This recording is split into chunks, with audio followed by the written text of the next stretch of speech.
चलिए आज हम करेंगे प्रैक्टिस सेट नंबर 10। पहले वाले प्रैक्टिस सेट नहीं किए हैं तो प्लेलिस्ट में विजिट आप कर सकते हैं। ऐसा कंटेंट पूरे यूट्यूब पर आपको कहीं पर भी देखने को नहीं मिलेगा, कहीं पर भी घूम लेना आप। अगर आप साइंस और कंप्यूटर का बैच परचेज करना चाहते हैं तो एनरोल कर सकते हैं रैंकर्स IQ बैच के अंदर। एप्लीकेशन का लिंक आपको मिल जाएगा डिस्क्रिप्शन बॉक्स के अंदर। 2 मंथ है आपके पास अभी, ठीक है। तो आप 25 आउट ऑफ 25, अगर आपने अभी भी प्रिपरेशन स्टार्ट नहीं की है तो अब भी आप 25 में से 25 का स्कोर कर सकते हैं, अगर डेडिकेटेड वे के अंदर आप प्रिपरेशन यहाँ पर करेंगे।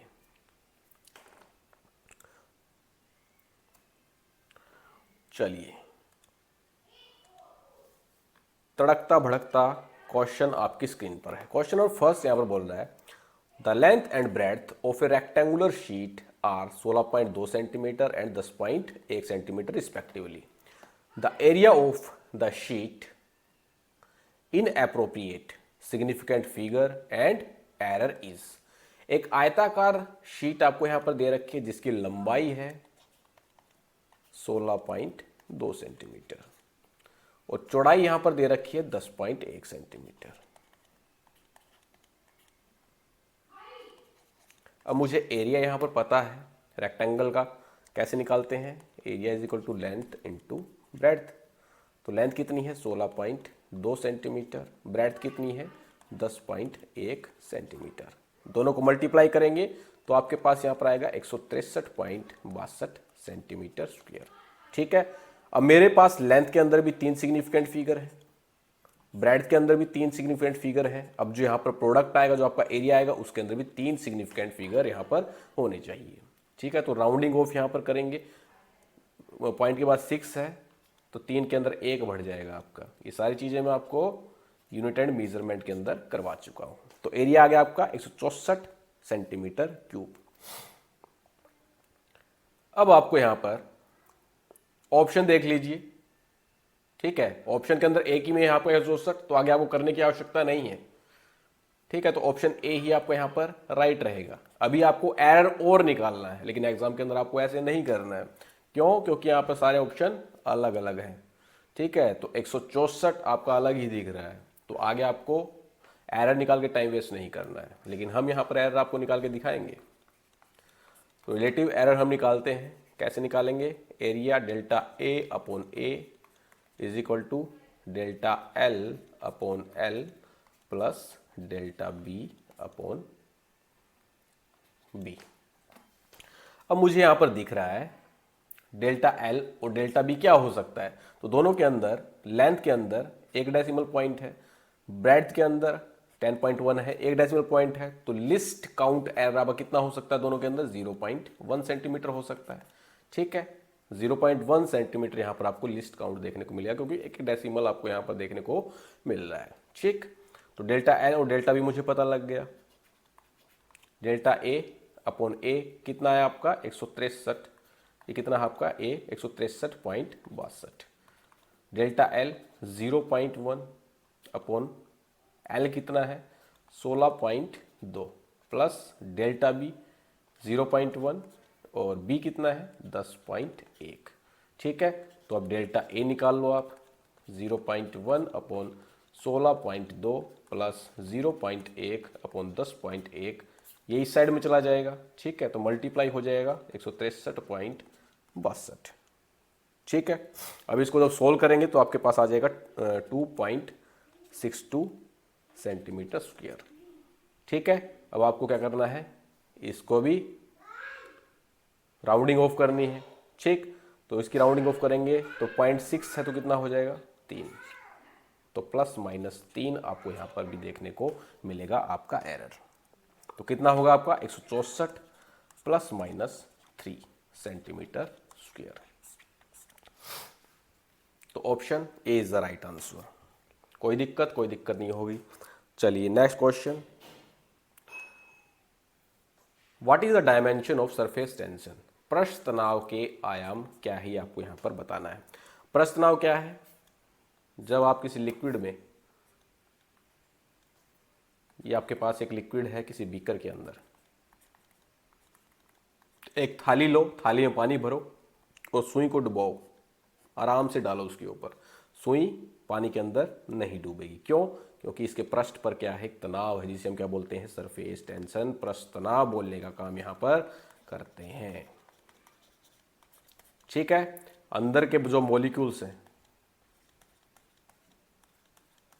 इनके आपस में फोर्स ऑफ अट्रैक्शन देखने को यहाँ पर मिलता है, लेकिन जो सरफेस पर मॉलिक्यूल्स होते हैं तो इसके पास तो कोई मॉलिक्यूल्स आपको देखने को नहीं मिलता है। तो अंदर की तरफ क्या लगता है, यहाँ पर इनवर्ड अट्रैक्शन आपको देखने को मिलता है, जिससे आपका सरफेस टेंशन का फिनोमिना आता है।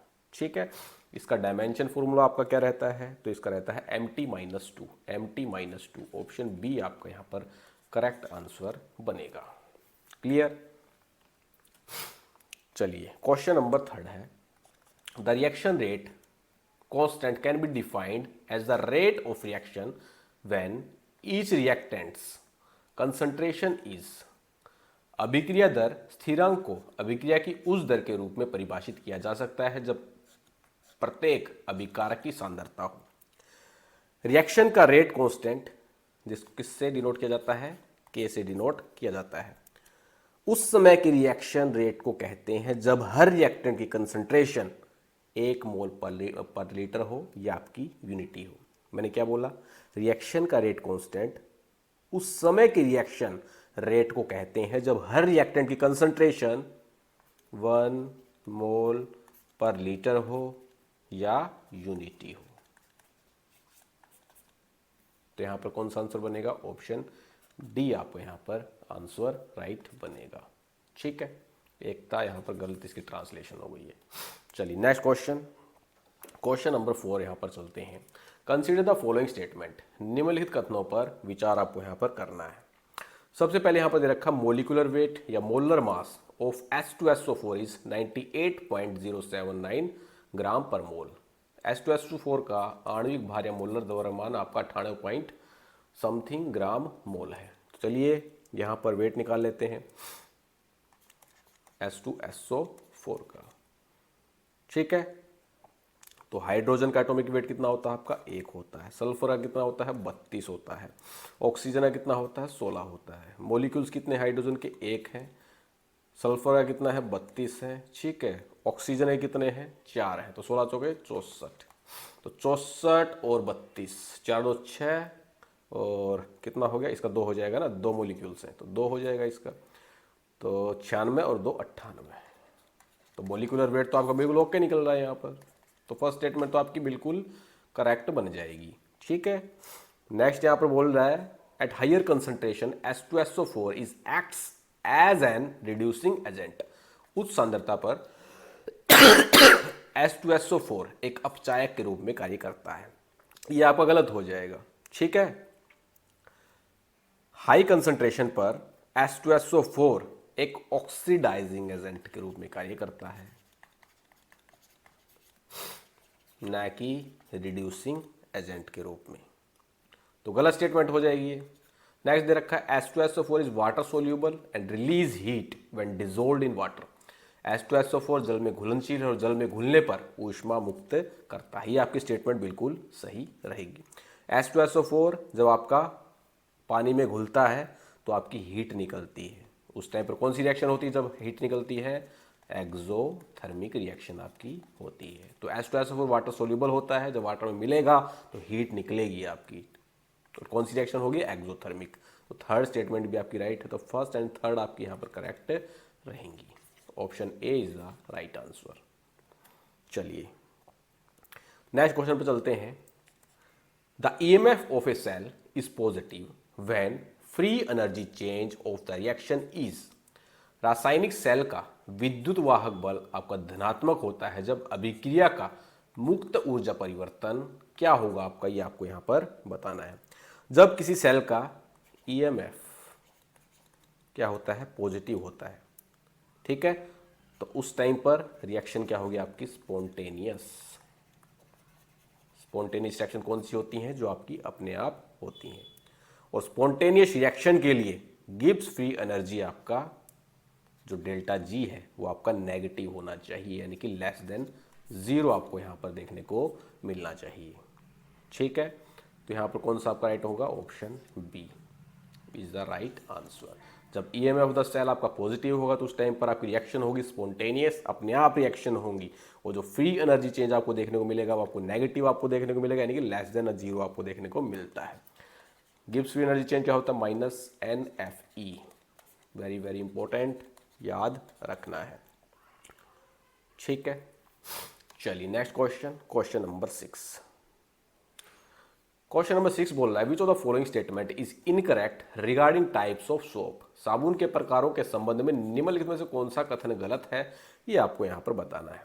फर्स्ट दे रखा है, medicated soaps are prepared by adding antiseptic like Dettol और बाइथाइनल।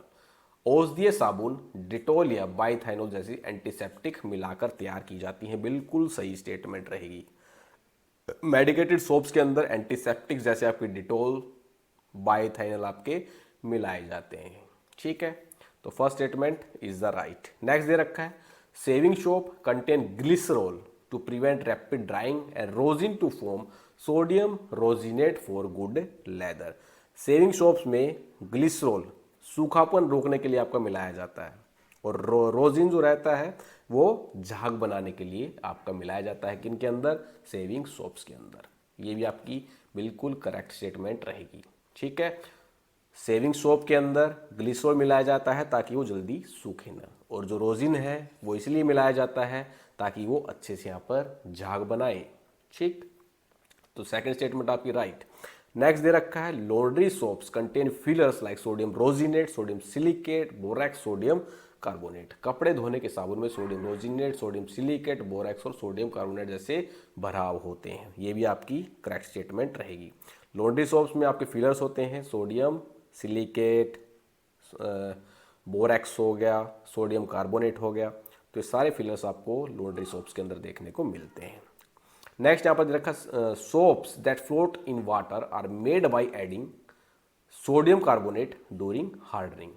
पानी में तैरने वाले साबुन सख्त होने के दौरान सोडियम कार्बोनेट मिलाकर बनाई जाती है। गलत स्टेटमेंट आपकी हो जाएगी। जो सोप्स आपकी पानी में तैरते हैं उनको बनाया जाता है यहां पर एयर बबल्स बीट करके, ना कि सोडियम कार्बोनेट से। ऐसा करने से क्या होता है, जो साबुन होते हैं वो आपके हल्के होते हैं और पानी में तैरते हैं। तो सोडियम कार्बोनेट का इस्तेमाल यहाँ पर नहीं किया जाता। यहाँ पर एयर बबल्स को बीट करके उनको प्रिपेयर किया जाता है ताकि वो आपके हल्के रहें और पानी के अंदर तैरें। तो डी स्टेटमेंट बिल्कुल 101% आपके यहाँ पर गलत रहेगी। फ्लोटिंग सोप जो रहते हैं वो आपके सोडियम कार्बोनेट से नहीं बनते हैं, ध्यान रखना है। चलिए next question, question number 7। Which of the following colour code represent number 5 on register. निम्नलिखित में से कौन सा कोड प्रतिरोधक पर संख्या 5 को दर्शाता है, आपको यहां पर बताना है। चलिए ट्रिक बताता हूं आपको, याद रखना है colour coding. Big boys race our young girls but violet generally, रट लेना इसको, ठीक है, काफी इंपॉर्टेंट है, जनरली वाइट। ठीक है, तो सभी का पहला पहला अक्षर आपको यहां पर उठा लेना है। ठीक है, पहले वाले बी से बन गया आपका ब्लैक, दूसरे वाले बी से बन गया आपका ब्राउन। ठीक है, तीसरे वाले आर से यहां पर बन गया रेड, फिर ओ से बन गया ऑरेंज, फिर वाई से बन गया येलो, फिर आपका आता है यहां पर ग्रीन। ठीक है, बी से यहां पर बनेगा ब्लू, और वायलेट का वायलेट तो बन ही जाएगा। ठीक है, फिर आता है आपका जनरली जी ग्रे, और फिर इससे वाइट आपका बन जाएगा लास्ट वाले से। ठीक है, अब आपको यहां पर नंबरिंग कर लेनी है। ब्लैक से स्टार्ट करना है, 0 से। 0 1 2 3 4 5 6 7, 8, 9। ठीक है, तो कलर कोडिंग हमें याद हो जाएगी, ऐसे याद रखनी है। ठीक है, इसको आपको याद रखना है ताकि आपको रटने की आवश्यकता यहाँ पर ना पड़े। तो कलर कोडिंग कौन से नंबर के अंदर 5 शो करती है? तो ग्रीन की कलर कोडिंग आपकी 5 शो करेगी यहाँ पर। तो ऑप्शन 4 यहाँ पर आपका करेक्ट जवाब रहेगा। चलिए नेक्स्ट क्वेश्चन है, which of the following statement is incorrect? निम्नलिखित में से कौन सा कथन आपका गलत है, ये आपको बताना है। फर्स्ट दे रखा, molar specific heat capacity is independent of the amount of substance. Molar विशिष्ट ऊष्माधारिता पदार्थ की मात्रा पर निर्भर नहीं करती। बिल्कुल सही स्टेटमेंट है आपकी। ठीक है, जो मोलर स्पेसिफिक हीट कैपेसिटी होती है, जिसे डिनोट किया जाता है कैपिटल सी से, ये आपकी डिपेंड नहीं करती है अमाउंट ऑफ सब्सटेंस पर।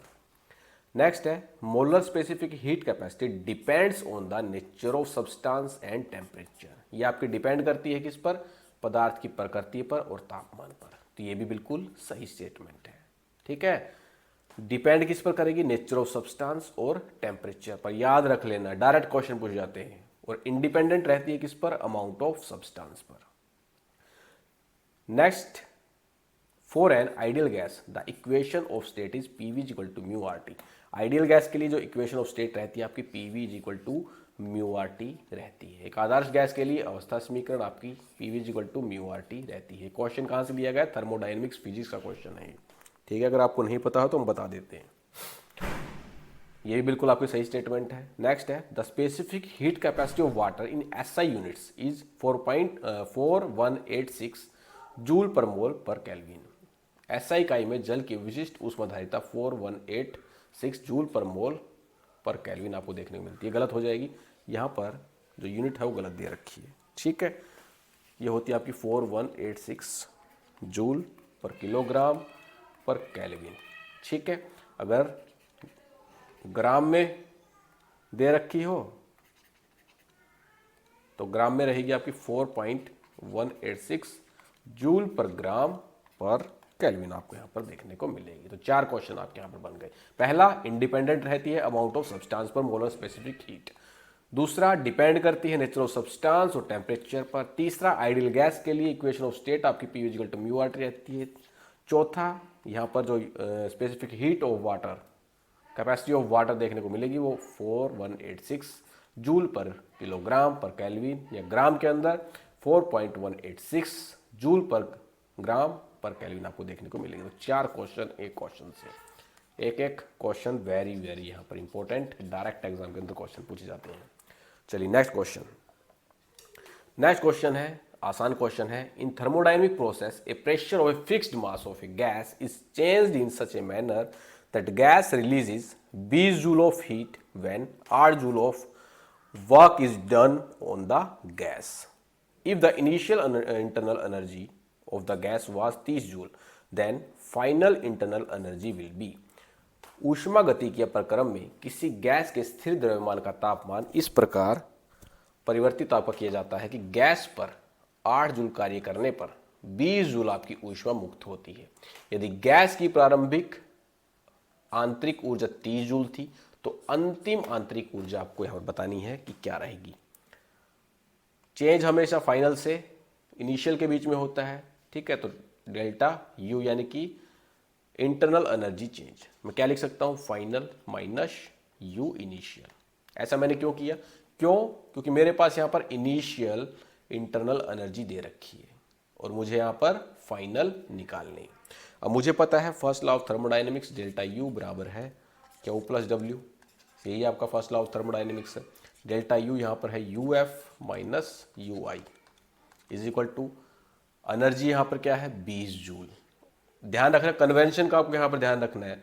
गैस आपकी यहाँ पर रिलीज हो रही है, तो गैस जो आपकी रिलीज होगी तो वैल्यू जो ली जाएगी वो माइनस के अंदर ली जाती है। जब रिलीज होती है तो उस टाइम पर वैल्यू जो है वो माइनस के अंदर ली जाती है। ठीक, तो क्यू यहां पर क्या आएगा? -20। सेकंड है वर्क, तो वर्क डन यहां पर क्या है? Work done on the gas. जब work done on the system रहेगा तो वैल्यू आपकी यहां पर पॉजिटिव ली जाती है। ठीक, तो +8 जूल। वैल्यूज पुटअप कर दो, आंसर आ जाएगा। ध्यान बस यहां पर कन्वेंशन का रखना है, जब हीट रिलीज होगी तो माइनस के अंदर ली जाएगी, जब वर्क डन सिस्टम पर किया जाएगा, यहां पर work done on the system यानी कि गैस पर किया गया है, ठीक है, तो वैल्यू आपकी पॉजिटिव यहां पर ली जाएगी। ठीक, चलिए, तो क्यू -20 +8, यू फाइनल मुझे यहाँ पर निकालना है। इनिशियल कितना है आपका 30 दे ही रखा है, ठीक है। यू इनिशियल कितना दे रखा है 30 जूल, बराबर है ये कितना आ जाएगा -12, ठीक है। यू फाइनल निकालेंगे तो -12 30 प्लस हो जाएगा, तो यू फाइनल बराबर है 18। प्लस का आएगा माइनस का, प्लस का आएगा, तो 18 जूल। 20 का आपका राइट आंसर बन जाएगा। कोई दिक्कत? चलिए नेक्स्ट क्वेश्चन। नेक्स्ट क्वेश्चन बोल रहा है, question number 10, which of the following statement regarding metals and non metals is correct. धातुओं और अधातुओं के संबंध में निम्नलिखित में से कौन सा कथन सही है, आपको यहां पर बताना है। फर्स्ट दे रखा metal react with acid and produce metal salt, बिल्कुल सही है, ठीक है। मेटल जो है एसिड के साथ रिएक्ट करके क्या बनाती हैं, साल्ट और हाइड्रोजन यहां पर बनाती हैं, ठीक है। तो फर्स्ट यहां पर सही स्टेटमेंट है। नेक्स्ट दे रखा है non metal react with acid and produce non metal oxide, ये गलत स्टेटमेंट हो जाएगी। नॉन मेटल एसिड के साथ रिएक्ट नहीं करती हैं, तो गलत statement second. Next metal react with water and produce metal oxide, metal जो है वाटर के साथ रिएक्ट करती हैं तो मेटल ऑक्साइड प्लस में हाइड्रोजन गैस यहां पर निकलती है, तो ये भी आपकी सही स्टेटमेंट है। तो कौन कौन सी सही है, first and third, option D आपका राइट यहां पर रहेगा। चलिए next question, question number 11, for hearing distinct echoes the minimum distance of the obstacle from the source of sound must be. स्पष्ट प्रतिध्वनि सुनने के लिए ध्वनि स्रोत से अवरोध की न्यूनतम दूरी आपकी कितनी होनी चाहिए, ये यहां पर बोला गया है। तो हम यहां पर एक सोर्स ऑफ साउंड ले लेते हैं, ठीक है। सामने एक ऑब्स्टैकल है, यहां पर ये साउंड जा रही है, फिर वो आपकी वापस यहां पर आ रही है। इनके बीच में हम डिस्टेंस लेते हैं यहां पर d, ठीक है। तो साउंड पहले जाएगी, फिर ऑब्स्टैकल से टकराकर वापस आएगी, तो टोटल दूरी कितनी तय करेगी 2d, ठीक है। तो डिस्टेंस क्या होता है, velocity into time. Speed of sound in air आपकी कितनी होती है, तो ये होती है आपकी 344 मीटर पर सेकेंड।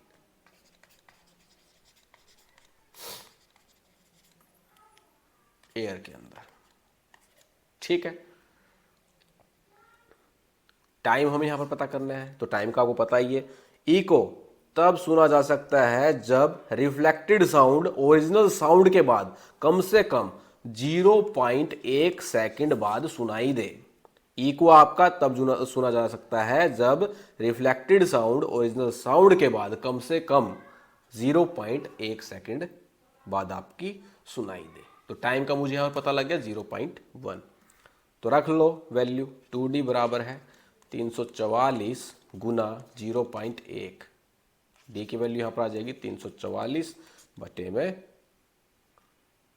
2 गुना 0.1, सोल्व कर लेना 17.2 मीटर आपको यहां पर देखने को मिलेगा, ठीक है। टाइम का आपको यहां पर पता रहना, मेन इंपॉर्टेंट पॉइंट ये, इको तब सुना जा सकता है जब रिफ्लेक्टेड साउंड ओरिजिनल साउंड के बाद कम से कम 0.1 सेकंड बाद सुनाई दे। तो इंपॉर्टेंट पॉइंट है, ठीक है ना। चलिए next question, question number 12, question number 12 बोल रहा है which of the following is an example of non ohmic resistance. निम्नलिखित में से कौन सा गैर ओमिक प्रतिरोध का उदाहरण है, ये आपको यहाँ पर बताना है। तो दो प्रकार के आपको रेजिस्टेंस देखने को मिलते हैं। पहला होता है ओमिक रेजिस्टेंस। ओमिक रेजिस्टेंस कौन से होते हैं? जो ओम्स लॉ को फॉलो करते हैं, यानी कि V is directly proportional to I। बच्चे बच्चे को पता है, ठीक है। तो ओमिक रेजिस्टेंस कौन कौन से आपके रहेंगे? ये रहते हैं आपके टंगस्टन वायर हो गया, कॉपर वायर हो गया, कार्बन रेजिस्टर हो गया, तो सारे क्या होते हैं? ओमिक रहते हैं। लेकिन नॉन ओमिक कौन से रहते हैं? जो ओम्स लॉ को फॉलो यहां पर नहीं करते हैं, जैसे आपके डायोड्स हो गए। डायोड्स के अंदर करंट आपका तभी फ्लो करता है जब फॉरवर्ड वोल्टेज एक सर्टेन लिमिट क्रॉस करे, अदरवाइज डायोड के अंदर करंट आपका फ्लो नहीं करता है। तो क्या हो गया आपके? Non ohmic. तो option 4 is the right answer. Clear? चलिए next question, question number 13। If a diamagnetic substance is brought near the north or south pole of a bar magnet, it is. अगर एक डायमैग्नेटिक सब्सटेंस को, ठीक है, north or south pole bar magnet के पास यहां पर लेकर जाया जाए तो क्या रिएक्शन यहां पर देगा, वो आपको यहां पर बताना है, ठीक है। तो क्या होता है? वो रिपेल होता है। डायमैग्नेटिक सब्सटेंस आपके वो मैग्नेटिक सब्सटेंस होते हैं जो आपके मैग्नेटिक फील्ड से रिपेल्ड होते हैं। इसलिए जब डायमैग्नेटिक सब्सटेंस को बार मैग्नेट के नॉर्थ या साउथ पोल के पास लाया जाता है तो वो दोनों पोल से क्या होते हैं? रिपेल्ड होते हैं। डायमैग्नेटिक सब्सटेंस कौन कौन से होते हैं आपके? बिस्मथ हो गया, ये भी पूछ जाते हैं, कॉपर हो गया, सिल्वर हो गया, लेड हो गया, ये सारे क्या हैं आपके? Diamagnetic substance. तो रिपेल्ड बाय पोल्स। चलिए नेक्स्ट क्वेश्चन है, an apple falls from a tree because of gravitational attraction between earth and apple. बोल रहा है एक पेड़ है, ठीक है, पेड़ पर लगे हुए हैं एप्पल और ये गिरते हैं कहां पर? अर्थ पर। किसके कारण? ग्रेविटेशनल अट्रैक्शन के कारण। आगे है, if F1 is magnitude of force exerted by earth on Apple. F1 जो यहां पर फोर्स है वो लगाया जा रहा है किसके द्वारा? अर्थ के द्वारा। किस पर? एप्पल पर। और F2 जो यहां पर फोर्स है ये लगाया जा रहा है एप्पल के द्वारा। किस पर? अर्थ पर, ठीक है। तो मुझे यहां पर सीधा सीधा क्या देखने को मिल रहा है? एक्शन और रिएक्शन देखने को मिल रहा है। तो एक्शन और रिएक्शन कहां पर देखने को मिलता है आपको? Newton's third law of motion के अंदर यहां पर देखने को मिलता है। जब पृथ्वी एप्पल पर ग्रेविटेशन फोर्स लगाती है तो लगाती है F1। जब एप्पल पृथ्वी पर उतना ही बराबर मात्रा के अंदर फोर्स लगाता है तो वो होता है आपका F2, ठीक है। तो यहां पर क्या रहेगा आपका? F1 बराबर F2। ऑप्शन ए यहां पर आपका, डी आपका यहां पर करेक्ट आंसर बनेगा। जितना फोर्स यहां पर अर्थ के द्वारा लगाया जाएगा उतना ही फोर्स आपका यहां पर एप्पल के द्वारा लगाया जाता है, ठीक है दोस्त। तो ये रहेगा आपका Newton's third law of motion. हर क्रिया के बदले एक बराबर और विपरीत प्रतिक्रिया आपको देखने को मिलती है। चलिए next question, in a dry cell which of the following is electrolyte. शुष्क सेल में निम्नलिखित में से कौन सा विद्युत अवघट्य आपका होता है, ये आपको यहां पर बताना है। ड्राई सेल को लैक्लांसे सेल ही बोलते हैं, ठीक है। और एक प्रकार की क्या है आपकी? प्राइमरी सेल रहती है। प्राइमरी सेल के अंदर क्या होता है? एक बार डिस्चार्ज होने के बाद दोबारा इनको चार्ज नहीं किया जा सकता, ठीक है। और इसमें जो इलेक्ट्रोलाइट्स आपके यूज होते हैं, अमोनियम क्लोराइड आपके यूज होते हैं, ठीक है। ZnCl2 भी आपको यहां पर यूज में लाया जाता है। ZnCl2 ऑप्शन में नहीं है तो अमोनियम क्लोराइड है, तो यही आपका राइट आंसर यहां पर बन जाएगा। चलिए next question, When a resistor draw a current of 4 ampere from a source, the potential difference between terminals is 220. If voltage is increased to 440, then what will be the current drawn? जब एक प्रतिरोधक स्रोत से 4 ampere धारा प्रवाहित करता है तब उसके सिरों के बीच विभवांतर 220 होता है। यदि वोल्टेज को बढ़ाकर 420 वोल्ट कर दिया जाए तो धारा कितनी प्रवाहित आपकी होगी, ये आपको यहाँ पर बताना है। तो I1 मुझे यहाँ पर दे रखा है कितना, 4 एम्पियर, ठीक है। V1 यहाँ पर मुझे दे रखा है कितना, 220 वोल्ट। V2 दे रखा है मुझे यहाँ पर 440 वोल्ट, ठीक है। तो मुझे यहाँ पर I2 निकालना है। मुझे पता है V इक्वल टू क्या होता है आपका, IR। तो V directly proportional to I हो जाएगा। तो V1 अपॉन V2 बराबर क्या लिख सकता हूँ, I1 अपॉन में I2 लिख सकता हूँ। तो V1 कितना है आपका 220, V2 कितना है 440, I1 कितना है आपका 4 और I2 हमें यहाँ पर निकालना है। इससे कैंसिल, 2 पे कटेगा, ठीक है। तो 4 दूनी 8, तो I2 यहाँ पर कितना आ जाएगा, 8 एम्पियर। ऑप्शन ए यहाँ पर आपका राइट रहेगा। इतना भी करने की आवश्यकता नहीं थी, ठीक है। जब पोटेंशियल डिफरेंस आपका 220 वोल्ट था तो धारा का प्रवाह यहाँ पर कितना हो रहा था, 4 एम्पियर हो रहा था, ठीक है। अब यहाँ पर पोटेंशियल डिफरेंस आपका बढ़ा दिया, कितना कर दिया, 440। तो अब धारा का प्रवाह यहाँ पर कितना होगा, तो यहाँ पर पोटेंशियल डिफरेंस कितना बढ़ाएगा आपका, 2 गुना, ठीक है। तो धारा का प्रवाह भी कितना हो जाएगा आपका, 2 गुना, तो 8 एम्पियर। इतना करने की आवश्यकता नहीं थी। चलिए next question, question number 17। Baking of A cake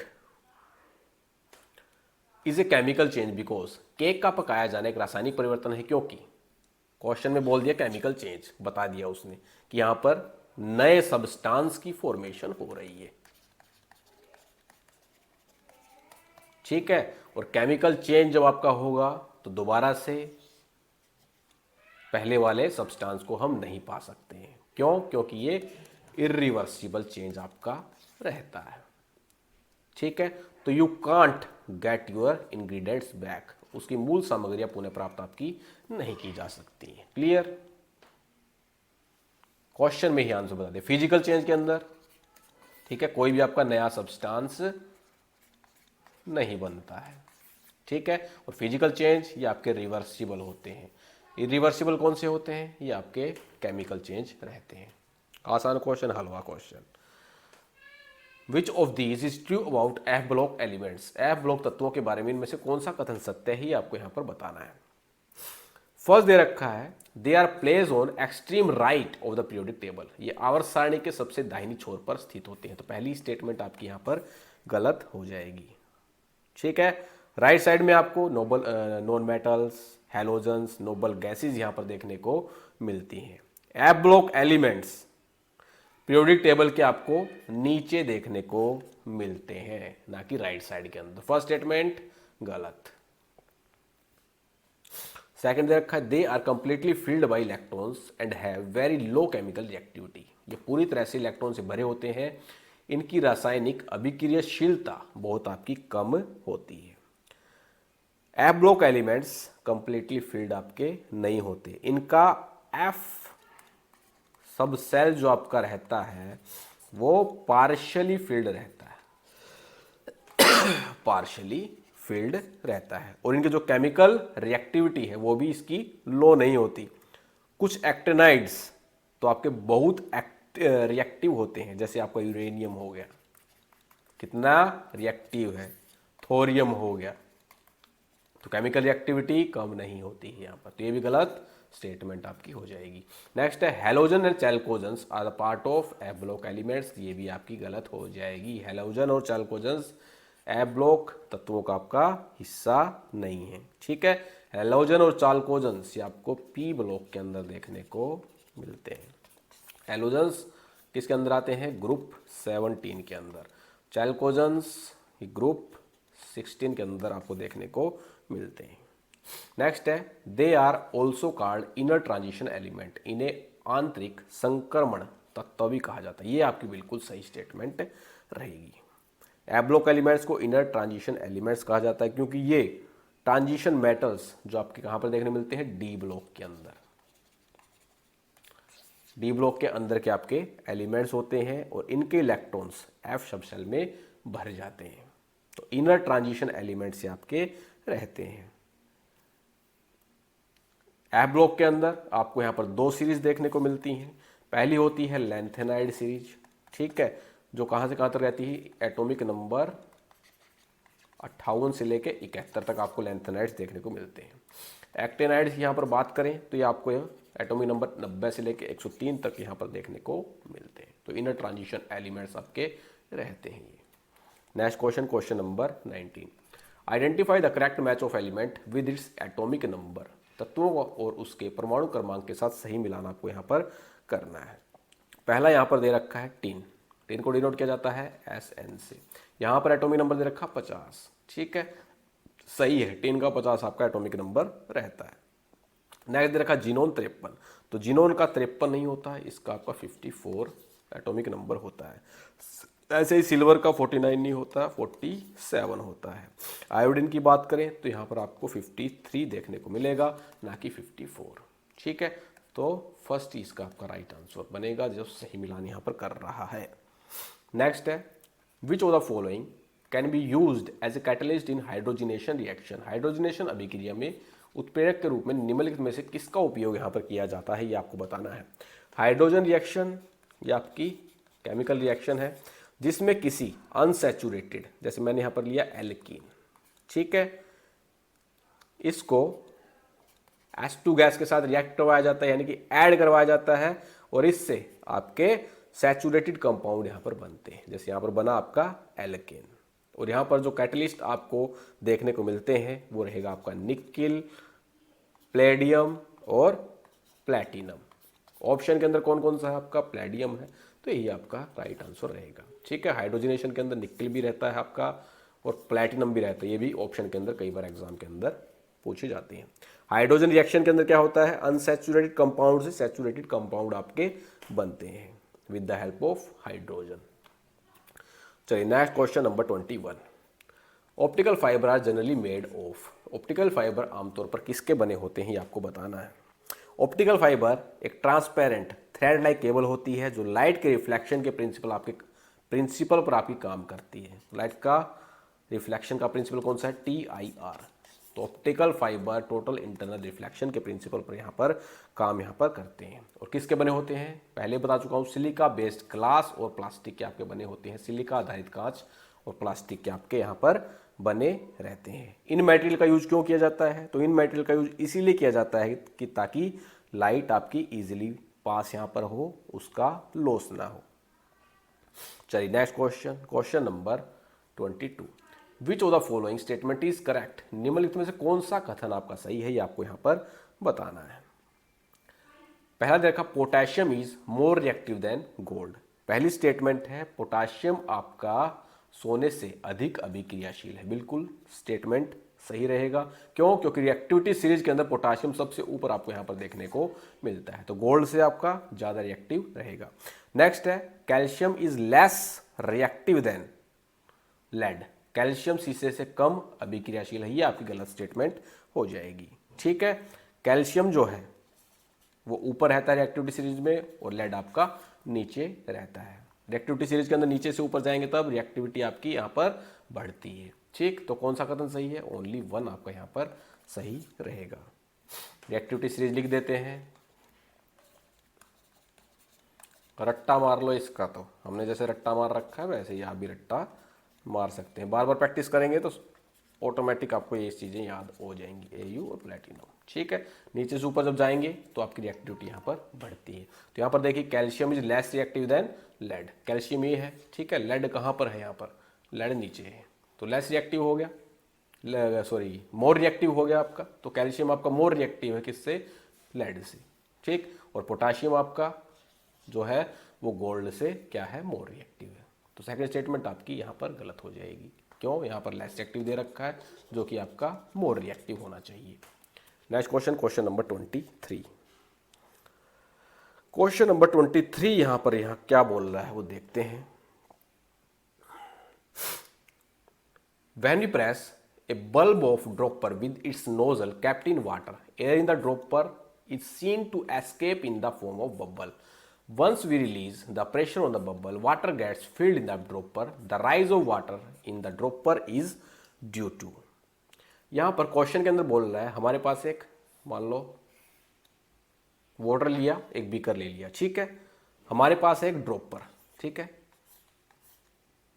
dropper के ऊपर यहाँ पर एक बल्ब सा लगा रहता है। जब हम इसको प्रेस करते हैं, ठीक है, तो इसके अंदर क्या रहती है, थोड़ी एयर होती है। एयर होने के कारण वाटर के अंदर क्या आते हैं, आपके बुलबुले आते हैं, ठीक। अब जैसे ही हम इसको छोड़ देते, पहले हमने प्रेस किया फिर बाद में उसको छोड़ दिया, तो पानी आपका इसके अंदर भर जाता है। पूछ रहा है ऐसा क्यों होता है, ये आपको यहाँ पर बताना है। तो ऐसा होता है आपका एटमॉस्फेरिक प्रेशर के अंदर के कारण, वायुमंडलीय दाब के कारण। जब हम ड्रॉपर का बल्ब दबाते हैं तो उसके अंदर हवा आपकी बाहर निकल जाती है, जिससे आपके बुलबुले निकलते हैं। जब हम इसको छोड़ देते हैं तो अंदर का जो लो प्रेशर होता है, लो प्रेशर किसके कारण आता है, वैक्यूम आपका क्रिएट यहाँ पर हो जाता है, ठीक है। तो बाहर का जो एटमॉस्फेरिक प्रेशर है, पानी को नोजल के थ्रू अंदर क्या करता है, धकेलने का काम यहाँ पर करता है, ठीक है। तो atmospheric pressure is the right answer. Next question, question number 24, communication का क्वेश्चन है। Frequency bands for mobile to base station is in the range of. Frequency band हमने डिस्कस कर रखे हैं कम्युनिकेशन सिस्टम के अंदर, ठीक है। अगर आप अब भी नहीं जाग रहे हैं, किसी कोर्स में आपने नहीं पढ़ा हो, तो अब भी आप रैंकर्स IQ एप्लीकेशन को डाउनलोड कर लीजिए, कर सकते हैं। मोबाइल से बेस स्टेशन के लिए फ्रीक्वेंसी बैंड की सीमा क्या है, लिंक मिल जाएगा एप्लीकेशन का आपको डिस्क्रिप्शन बॉक्स के अंदर। तो frequency band mobile to base station आपको यहाँ पर देखने को मिलती है 88 से 108। ऑप्शन डी आपका यहाँ पर करेक्ट आंसर बनेगा, ठीक है। स्टैंडर्ड AM ब्रॉडकास्ट के लिए आपसे अगर फ्रीक्वेंसी बैंड पूछी जाए तो कितनी होती है, 540 से 1600 किलो हर्ट्ज आपको यहाँ पर देखने को मिलती है।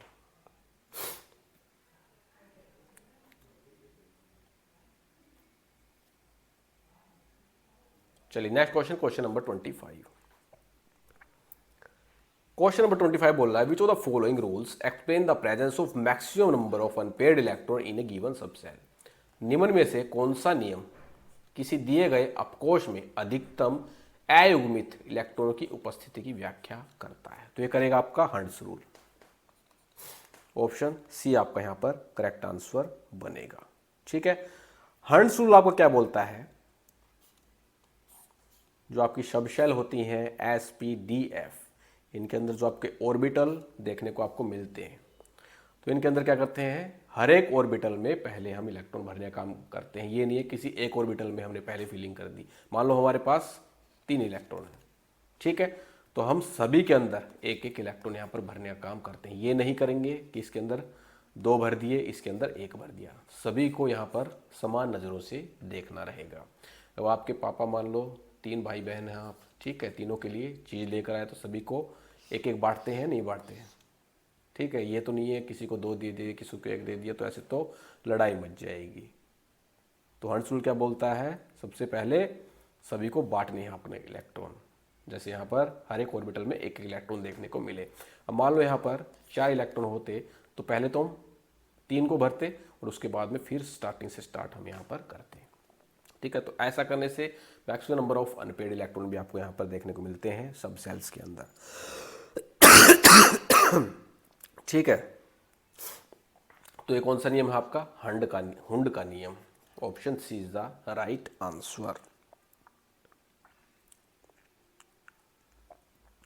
ठीक है, जो कि हमें बताता है कि पेयरिंग करने से पहले आपको हर ऑर्बिटल के अंदर इलेक्ट्रॉन्स की फिलिंग करनी रहती है। चलिए, तो यहाँ पर हमारा कंप्लीट होता है सेट। कमेंट बॉक्स के अंदर कमेंट करके बताएं कितना स्कोर आपका यहाँ पर रहा। तो मिलते हैं नेक्स्ट क्लास के अंदर। जय हिंद, जय भारत।